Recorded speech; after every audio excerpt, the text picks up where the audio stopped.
ఇటీవల టాలీవుడ్ హీరోయిన్ సమంత పేరు ఎక్కువగా వార్తల్లో నిలుస్తోంది.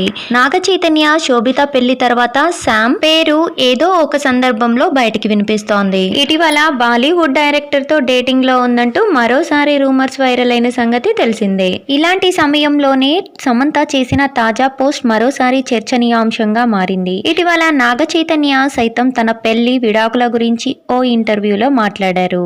దీంతో సమంత తన పోస్ట్ లో ఆధ్యాత్మిక గురువు సద్గురు చెప్పిన కొటేషన్లను షేర్ చేసింది. అందులో ఒక మనిషిగా ఈ ప్రపంచంలో మీరు శాశ్వతం కాదు, ఇది ఎప్పటికప్పుడు మారుతూ నిరంతరం కొనసాగే ప్రక్రియ, ఇక్కడ ఏదీ స్థిరంగా ఉండదు, ఈ ప్రపంచంలో మీరు ఎలా ఉండాలనుకుంటున్నారో అలా ఉండవచ్చు అని ఆ కొటేషన్ లో రాసి ఉంది. ఈ పోస్టును తన ఇన్స్టా స్టోరీస్ లో పంచుకుంది ఈ ముద్దుగుమ్మ. నాగ చైతన్యతో విడిపోయిన తర్వాత పలుమార్లు సమంత రియాక్ట్ అయిన విషయం తెలిసిందే. కానీ నాగ చైతన్య ఇప్పటి వరకు విడాకుల గురించి ఎక్కడా మాట్లాడలేదు. విడాకులు తీసుకున్న 4 ఏళ్ల తర్వాత ఆయన రియాక్ట్ అయ్యారు. సమంతతో విడిపోయిన తర్వాత చాలా నెగిటివ్ కమెంట్లు వచ్చాయని ఆయన అన్నారు. కానీ మేమిద్దరం అనుకొని విడిపోవాలని నిర్ణయం తీసుకున్నామని గుర్తు చేశారు.